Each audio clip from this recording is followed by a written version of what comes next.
Olá, meus amados, tudo certinho? Frente 3, Física, aulas 6 e 7. Vamos falar um pouquinho de óptica agora, vamos falar um pouquinho de refração da luz e também de reflexão total e de prismas, tá? Pessoal, até agora a gente só tinha falado de reflexão, né? Então vamos dar uma relembrada bem rápida. Eu tinha um raio de luz que atingia o meio refletor e voltava para o mesmo meio de origem. Agora eu já mudo um pouco a cena, ok? Então o que começa a fazer agora?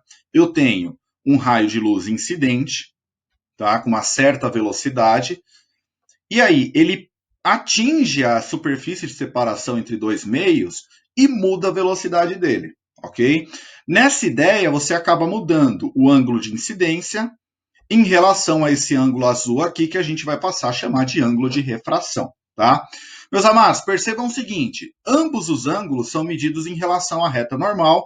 Vamos só dar aquela relembrada, reta normal é a reta que passa perpendicular ao meu meio de análise, tá? Então aqui, ó, eu tenho a divisão dos meus meios, né? O meu plano de análise é esse, a minha reta normal vai passar perpendicular a esse plano, perfeito? Meus amados, raio de luz incidente vem com uma certa velocidade no meio 1.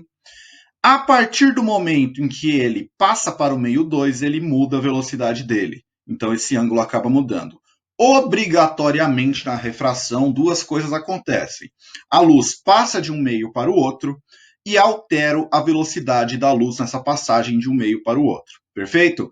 É justamente por isso que nós vemos esse tipo de padrão aqui, ó, quando tratamos de refração. Tá? Então, esse é um exemplo de refração entre o ar e a água. Você observa aqui a variação da velocidade da luz, observando um objeto colocado nessa interface. Perfeito?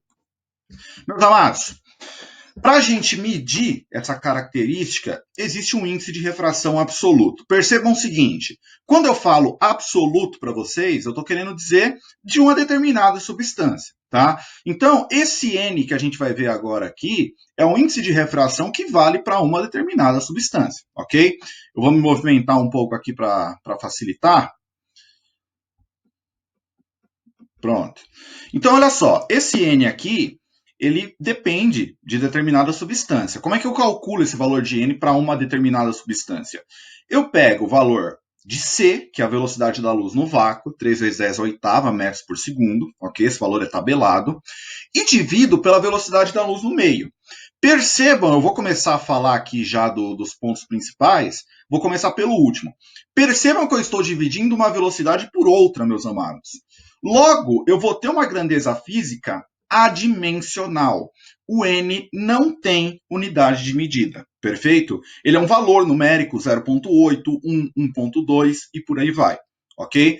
Outra coisa importante, no vácuo, e a gente vai ver também que vamos considerar isso para o ar atmosférico, as luzes de todas as cores vão possuir a mesma velocidade, tá? Então, luz branca se decompondo em luz de diversas cores, essas diversas cores possuem a mesma velocidade, perfeito? Pessoal, outra coisa importante é o seguinte, a fim de facilitar os cálculos, o que a gente considera? A gente considera que o N do ar é igual a 1. O que a gente está considerando ao fazer isso? Que no ar a luz tem a mesma velocidade que ela tem no vácuo. A gente sabe que isso não é verdade, há uma pequena diferença, porém, para a facilitação dos cálculos, a gente admite que o N do ar vale 1. Perfeito? Maravilha. Pessoal, outra coisa muito importante nessa ideia de refração são as duas leis da refração. Tá? Então, assim, a gente estudou duas leis da reflexão, né? A primeira e a segunda lei da reflexão. Agora a gente vai estudar a primeira e a segunda leis da refração. Tá? Pessoal, a primeira lei da refração, tranquila. Reta normal, raio incidente e raio refratado sempre estarão no mesmo plano, perfeito? Então, eles serão coplanares, eles sempre vão estar no mesmo plano. No nosso caso, esse plano aqui é justamente o plano do slide. Então, o raio incidente está no plano do slide, o raio refratado também, e a reta normal também está no plano do slide, perfeito? Pessoal, a segunda lei da refração é a seguinte, quando o raio incidente atinge um certo meio de separação, parte desse raio é refletido, eu não coloquei aqui para vocês, para não confundir, mas parte desse raio é refletido, e parte dele é refratado, tá? Você pode verificar isso ficando de frente a uma piscina parada. você vai perceber que parte dos raios são refletidos, você consegue ver sua imagem, e parte é refratada, você consegue ver o fundo da piscina, perfeito? Com base nessa ideia, qual é a relação que vale para a refração? Não para a reflexão, hein, meus amados? Cuidado, para a refração. Então, para o raio refratado. N1, que é o seu coeficiente absoluto do meio 1, o índice de refração absoluto do meio 1, vezes o seno do ângulo de incidência, sempre vai ser igual a N2, que é o seu coeficiente absoluto do meio 2, ok? Seu índice de refração absoluto do meio 2, vezes o seno do ângulo de refração, tá? Então, essa relação ela é sempre verdadeira para uma refração. Percebam o seguinte, seno de I é um valor, seno de R é outro valor. Substituam esses valores antes de fazer qualquer artimanha matemática com a fórmula, tá? Então, por exemplo, se você tem um ângulo de 45 graus de incidência, coloca aqui seno de 45, raiz de 2 sobre 2, já substitui. Se você tem um ângulo de refração de 30 graus, por exemplo, você substitui aqui o valor de seno de 30, que é meio, tá? E aí você faz qualquer artimanha matemática com a fórmula, perfeito? Meus amados, além do índice de refração absoluto, a gente pode ter um índice de refração relativo, tá? Então, do que se trata o índice de refração relativo? É um índice de refração que eu tenho entre duas substâncias, tá? Dois meios. Eu divido o índice de refração absoluto de um meio pelo outro, ok? E eu vou obter um valor que também é um valor adimensional comparativo de duas substâncias, tá? Pessoal, eu posso, como eu sei que o valor do índice de refração do meio A vale a velocidade da luz dividido pela velocidade no meio A, e que o índice de refração no meio B vale a velocidade da luz dividido pela velocidade da luz no meio B, eu posso fazer essa divisão aqui, eu inverto a segunda fração, perfeito? Invertendo a segunda fração, eu chego nessa relação aqui.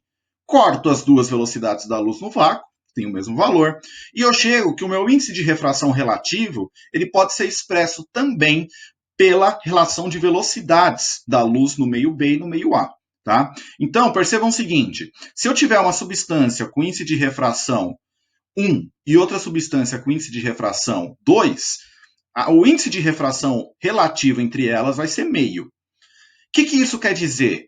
Que a velocidade da luz no meio B é 2 vezes maior do que no meio A. Perfeito? Então, essa é a ideia principal aqui para a gente.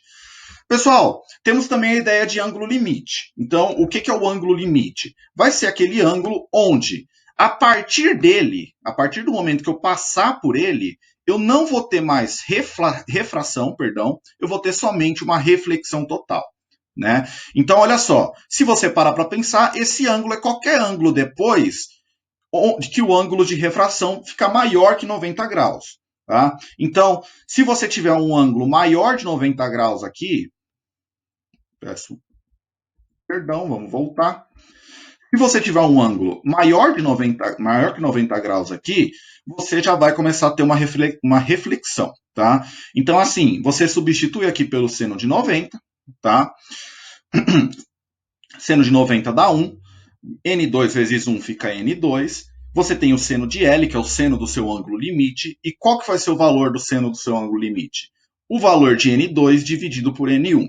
Pessoal, como o seno é uma grandeza matemática que sempre fica entre 0 e 1, no fim das contas, o seno do ângulo limite você pode calcular como sendo o N menor, ok? Dividido pelo N maior, tá? Então, é basicamente o menor índice de refração que eu tenho dividido pelo maior índice de refração que eu tenho. Isso vai me dar o seno do ângulo limite.